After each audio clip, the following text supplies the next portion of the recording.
Welcome to the Massage History, Mediums and Movements presentation for the Body Massage course. This is going to give you an outline of the background history of massage, as well as going through the classic massage movements and the different mediums that you would use to massage your client with to make the treatment more comfortable. The history of massage goes right back to Chinese times, 3000 BC, and Chinese massage at that time was known as ama.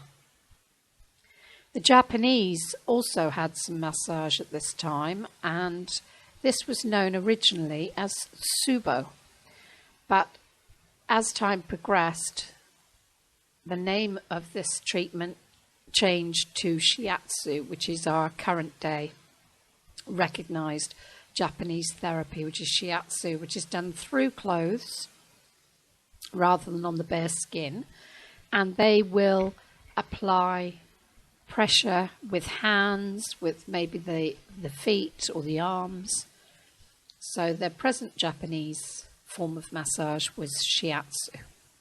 So all over the world, the earliest history shows us that massage was very, very popular. The Chinese went on to have their traditional Chinese medicine, which doesn't contain so much massage now. The Japanese went on to have their shiatsu. In India, they had Ayurvedic medicine. Now, Ayur means life and Veda means knowledge. So this was a traditional Indian medicine which included massage and still does. Indian head massage is something that is very much taught in families. Barbers will practice Indian head massage as part of their treatment. It was something that was handed down and used as part of their culture. In Greek times, there were famous Greeks, Hippocrates, Plato, Socrates, and they all wrote about the art of rubbing, and they said that every doctor should be proficient in the art of rubbing to tighten a loose joint and to loosen a tight joint. So the Greeks were very much into having massage as part of their everyday culture. In Roman times, there was a famous Roman called Galen, and he wrote that massage eliminated waste products and poisons of fatigue from the body. Julius Caesar had daily pinching and massage, and he suffered from neuralgia and headaches. He used to have regular massage and also birching. The gladiators in the Roman arenas would have massage to make them as fit as they possibly could be to give a good entertainment in the arenas when they came into battle. Per Heinrich Ling was a Swedish physiologist who developed the first official technique of massage. He developed what was known as the Ling system, and he opened a college called the Ling Institute in Stockholm. So our first type of massage officially was known as the Swedish massage, developed by Per Heinrich Ling. Per Heinrich Ling went on then to teach a lot of different nationalities his massage routine. And in 1938, Dr. Matthias Ross, who was the first English physician to become interested in massage and the benefits of massage, he studied at the Ling Institute and came back and wrote the first English-Swedish massage book and opened the first Swedish massage school in London in 1838. So all massage is actually Swedish-based. Per Heinrich Ling was the first one to devise a massage routine, so all types of massage are Swedish types of massage. In 1894, there was a group of women who were trained massage therapists who chartered the Society of Physiotherapists, and this is where our physiotherapists came from. It's interesting to note that originally physiotherapists were massage therapists, but now physios don't learn any massage at all as part of their training. And it's sort of gone a full circle, and as much as a lot of the physios that we have today are finding it hard to get employment within the NHS, and many of them are coming to Devon Academy and other colleges in order to learn massage to add another string to their bow. Nowadays, physiotherapy treatments are based mainly on traction, ultrasound, giving people exercises and stretches in order to improve their problems. So in the 20th century, there was a decline in the popularity of massage, really. And one of the reasons for that is there was a lot of poor therapists giving poor treatments. And one of the reasons why I came into training and opening Devon Academy was because I had taught an awful lot of people evening class massage for leisure. But on being requested to teach a certificated course, I found it quite difficult to teach something that seemed to becoming more and more dumbed down rather than increasing the quality of the training. But to be honest, if you can't beat them, you have to join them, really. And I think at the end of the day, what we're hoping that we're doing is improving the standard of training, even if it's only for our students. So we know that our students at the end of their training are much more likely to stand a good chance of having their own business, be the best therapist that there is in their area, and stand a really good chance of having a successful business. So present day, in 28 years, 29 years that I've been a therapist, I can't say that massage has actually improved in its standard, although its popularity has grown enormously. And we do now have a standard of training from exam boards like iTEC, VTCT, City and Guilds. iTEC is still the only exam board that issues theory exam papers that are marked back at head office by computer. VTCT and City and Guilds don't have external papers at all. They also don't have external examiners, which iTEC still have an external examiner that comes down and will examine you for your practical and also agree whether you are worth passing or not. So it's not just down to Derek and I to decide that you have done enough to pass, which is what is happening with VTCT and City and Guilds. So we do have some reputable therapists working in hospitals, doctors' surgeries, sports centres are having massage within their centres, health clubs, as well as a lot of private practice. So an awful lot of therapists are going into running their own business and very successfully. So the history of massage, been a checkered one, but the history goes back a long time, and the benefits of having a regular massage as an MOT for the body are still not disputed. To perform a massage on the body with your bare hands would create friction. So in order to make the massage feel really pleasant on the skin, you need a massage medium. And traditionally, when Per Harnickling produced his first routine, he would have done it with talcum powder. So traditionally, Swedish massage would have been done with unperfumed talcum powder. It's also recommended that for people with very oily and hairy skin, iTEC would recommend that you would use talcum powder for this massage.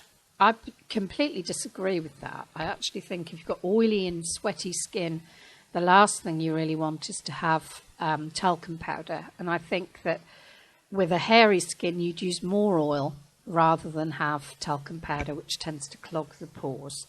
But if iTEC examiner asks you what medium would be the best for oily or hairy skin, that's what you're going to say. The answer would be talcum powder. We can also use creams, emulsions, lotions and gels for different parts of the body. And this might be particularly where you have dry skin, maybe on the heels or on the face, or it's usually smaller areas of the body. So for instance, we're going to use a basic oil for most of our massage, but around the face and the feet and the hands, we might use an emulsion, a lotion, a cream, or a gel. So just to clarify a point which quite often people get a bit confused about, is when you have completed your body massage course, you are insured as a massage therapist to use a variety of mediums on the body. So you do not have to have separate insurance when you change the medium you're using on the body. So if you decide that you're going to do a facial and you're going to use a facial cream, you are insured as part of your iTEC course to use different creams and emulsions, lotions and gels on the body. And if you're using basic massage movements, the classical massage movements, to apply those in, again, you do not need extra insurance in order to use the same classical movements that you are going to be taught on this course. The most common, however, medium that we use in massage is a vegetable oil. Now, this is not a mineral blend. It tends to be either a vegetable or seed-based, and the most popular of all is grapeseed. The one we use is cold-pressed. It's not necessarily cheap, but it does mean that there are few allergies to it, and it absorbs really quickly into the skin, which is what you want, and it nourishes and moisturizes the skin. If you use an oil that has lanolin in it, like baby oil, then the oil is a great barrier to the body, but it doesn't absorb through the skin. So we don't want a mineral oil, and we don't want an oil that's got lanolin in it. The other alternative to grapeseed might be sweet almond. And again, a cold-pressed variety is the best type, but it is thicker than grapeseed oil, and obviously because of nut allergies, it can be more contraindicated. And also, it does cost more to buy sweet almond than it does grapeseed.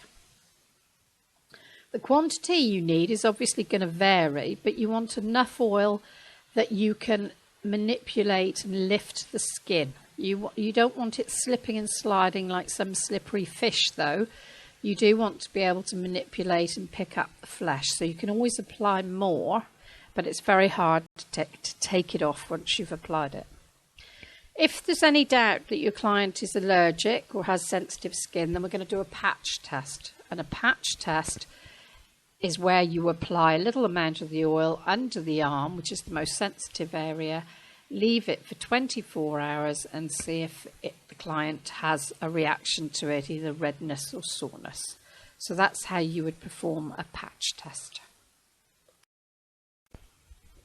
You have 5 classic massage movements that you're going to be taught throughout your massage. And a lot of them then go on to be a sort of variation on a theme. But the 5 classic massage movements are effleurage, petrissage, percussion, vibrations, and passive movements. Now we're going to go into those in a bit more detail on the slides as we come across them. But effleurage is the one that most of us know. That's a sort of stroking, relaxing movement that goes towards the heart. You use the whole of the flat of your hand, and it's normally the move that you start and finish any part of the body with. Petrissage is ringing, kneading, rubbing, frictions, rolling, anything that's a little bit deeper that presses the flesh against the bone. Percussion, as in an orchestra, it's noisy. So percussion is anywhere that we strike the body really quickly, invigoratingly, stimulatingly. So it's cupping, hacking, beating, pounding. Toppement is another name for percussion. Vibrations, this is where you put your hands statically on the body, hand over hand, and you shake or tremble the muscle to release tension. This is a fairly new movement and came about when the beauty therapy industry developed the G5 machine, which started to vibrate and tremble the muscles. They felt that it released tension. So they have introduced a sort of physical version, manual version of vibrations, which is now in your syllabus. Passive movements are anywhere where you support the body, you rotate it, or you put it through its full range of movements. So you might do this at the ankle, the wrist, the shoulder, to gauge how much tension there is or how relaxed your client is. Effleurage in a bit more detail then is using the palm of the hand with the fingers and thumbs tucked in, the flat of the hand, and it's a light touch if you want it to be superficial, but then we get deeper with every move, and then that becomes more draining to the lymphatic system. It introduces your touch to your client and is used as a linking movement. So if you want to get from the top of the body to the bottom of the body, instead of taking your hands off, you effleurage. The pressure is always towards the heart and then lighter back. And it's a sort of feathering, stroking, draining move. As you can see in the picture, as my hands are going along the back, you can see a ripple running in front of the fingers. The fingertips should be down and applying pressure so that you have a ripple running in front of the body. The iTEC examiners will be looking for that ripple when they mark you on your effleurage in the exam. You might also get asked, what are the benefits of massage, maybe physically or psychologically? So physiologically, this movement improves the circulation, improves the skin tone, increases the lymphatic flow, aids desquamation. Desquamation is a term given to sloughing off dead skin cells. When it's slow, it's incredibly sedating, and when it's quicker, it's much more invigorating. But psychologically, effleurage induces the most amazing sense of well-being, relaxation, and it's soothing and calming. And in aromatherapy, we use mainly effleurage moves to apply the oils and get them through the skin as quickly as possible. So effleurage, you start and always finish with effleurage. Very draining for the lymphatic flow, always has to be towards the heart to improve circulation. Petrissage is where you squeeze the tissues and manipulate the tissues. It's anywhere that you might be rubbing, pulling, applying frictions, kneading, pressures, wringing, knuckling, compressing the flesh, usually against the bone underneath. And the rule of thumb is you knead where it's needed. So the more flesh, the more kneading you do. The less flesh, the less kneading you need to do. It releases muscle stiffness and tension and is thought to be the best movement to relieve muscle spasms and after exercise. Frictions, where you rub maybe the tips of your fingers or your thumb over the bone or a joint, is analgesic, and it's the only movement that's analgesic. So when you are writing your case studies and when you're doing your exam, you need to demonstrate to the examiner that you understand what these movements do to the body and why you might use them. So if you're going to do a relaxing treatment for a client, you might use lots of effleurage to relax the client. If you want to have an analgesic effect, if you've got a client who maybe has joint pain or rheumatism or arthritis, you're going to use a lot more frictions to stimulate the body's natural endorphins and then have this analgesic effect on the joints. So you need to demonstrate with your write-ups, and maybe in an oral question you might get asked, what are the benefits of frictions? Why do we bother to do petrissage? You will need to know the actual physical and psychological benefits of these different movements. So it is something you will have to learn.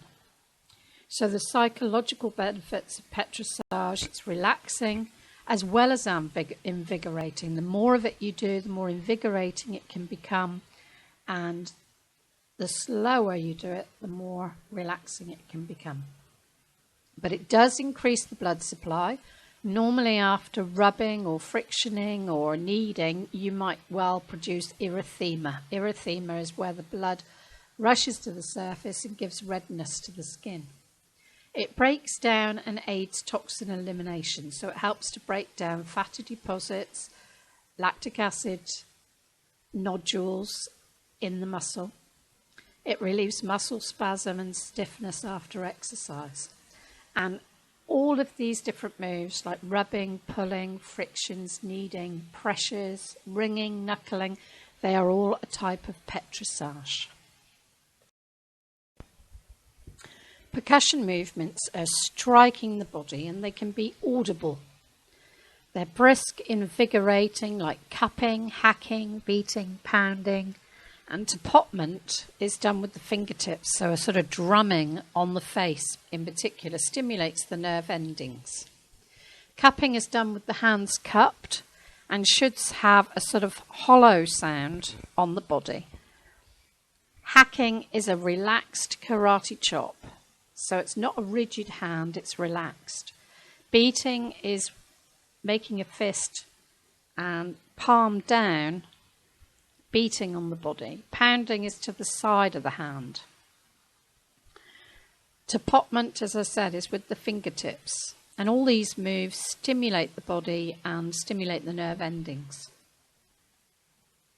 These movements stimulate circulation, warm the skin. They improve muscle tone.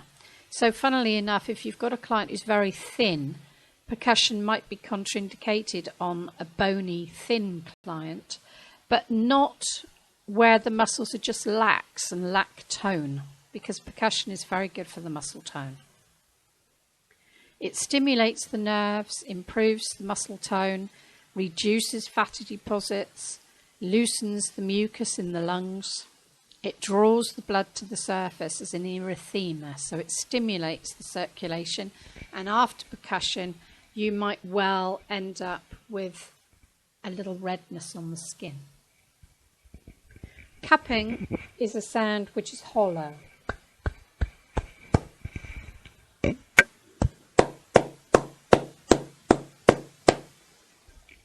It should have a hollow sound rather than a slap. Your clients will soon start to moan at you if you start slapping them. So it's not a flat sound, it's a more hollow sound. And the key to percussion is not to try and rush it. Just take your time, place your hands where you want to start, and just take it slowly. You need lots of wrist flexibility, and you need to have thorough coverage. So you're going to start at the top of the shoulders if you're doing the back, go all the way down to the towel line at the hip, and all the way up again. You need to show with every movement your coverage. So it's not about doing it as fast back and forth as possible. Though it's an invigorating move, it's about demonstrating at least one row thoroughly. And I think when you're covering areas of the body with percussion, it's easy to lose your rhythm because you're trying to go too quickly. So almost try and do it statically first, learn your rhythm, and then try and move slowly down the body. Passive moves can be used on any joint, really, of the body, any part of the body that you support. So if you lift the ankles, you can rotate them one way, then the other. And this gauges how tense your client is and what their range of movement is like. Is their other ankles stiff? You can do the same with the wrist whilst massaging the hand, or we do the figure of 8 with the elbow and the shoulder. But if you have the shoulder, you can do the whole circumference of the shoulder and see how stiff and rigid, if there's any clicking, if there's any crunching as you put the client's joint into a passive rotation. So it's called passive because the client's not doing anything. You're the one rotating their move. Vibrations is a sort of shaking, trembling of the muscle to release tension. This can be done either manually or mechanically with a massage machine, and it warms the tissues.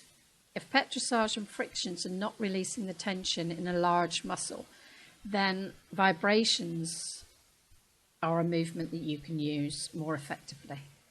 So physiologically, it relaxes the muscles, relieves flatulence if it's done on the stomach, warms the tissues, it's beneficial for respiration, it restores and maintains nerve function and releases tension as well. And it's done with a static hand, so you'd put one hand on top of the other and vibrate down into the muscles. So the actual hands aren't moving, they're just vibrating or trembling the muscle. Most of the complementary therapies are known as being holistic. And holistic is Greek for holos. This is a term for treating the whole body, mind and spirit.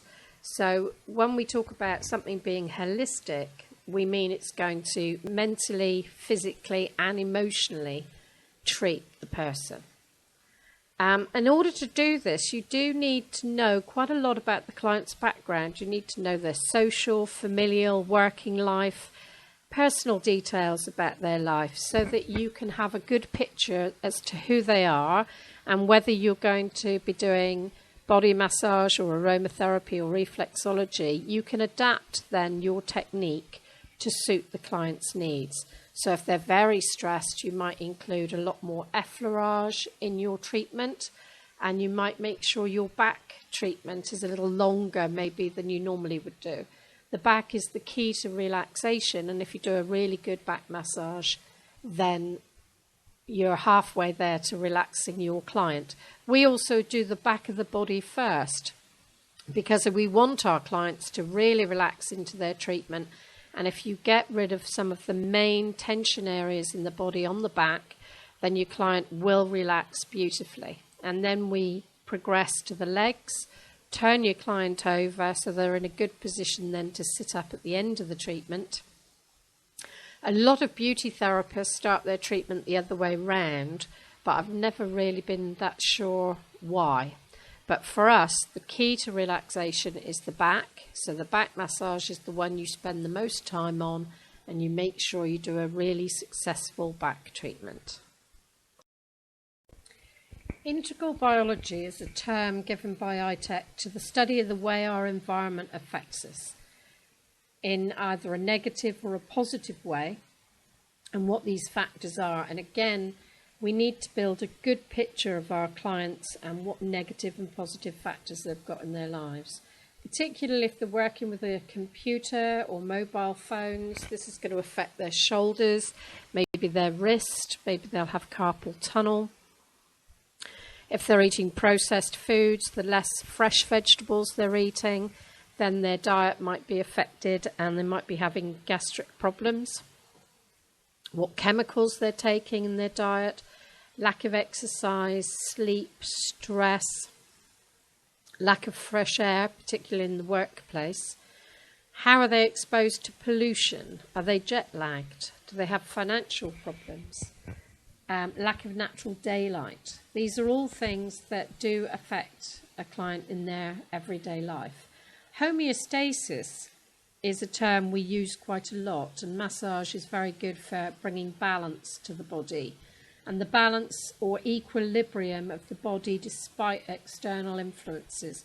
So massage does get rid of the effects that all these integral biology negative factors might have induced onto the system. So massage is very good as an MOT. So homeostasis is that balance or equilibrium of the body.